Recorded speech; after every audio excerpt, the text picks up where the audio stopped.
फांसी होने वाली थी, तुम बच कैसे गए? हाँ, तोरे वजह से। तू साक्षात देवी बाड़ू। जब से तो से बियाह भइल ना, हमार सब ग्रह नक्षत्र कट गई। जो नस्ली अपराधी रहू साला पकड़ा गई और तुम्हार पति तोरा सामने बा। पति?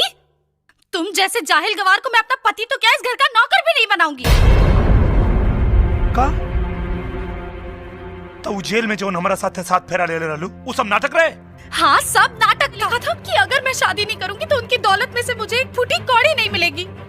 इसीलिए तो मैंने तुमसे शादी की, ताकि तुम्हें फांसी लगे, तुम मर जाओ और मैं आजाद हो जाऊं। लेकिन तुम तो बच गए और यहाँ मेरा सर खा रहे हो।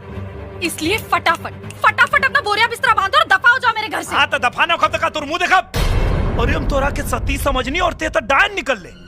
तोरा जैसे मेहरारू के तो मुंह देखल पाप बा। अगर तोरा के हमार मुंह नहीं देखे के ना, तो हमरो के तोर मुंह नहीं देखे के। तो खड़े खड़े मुंह देख क्यों रहे हो? निकलो ना। हाँ, तो चिल्लात का बढ़ जाता नहीं ना।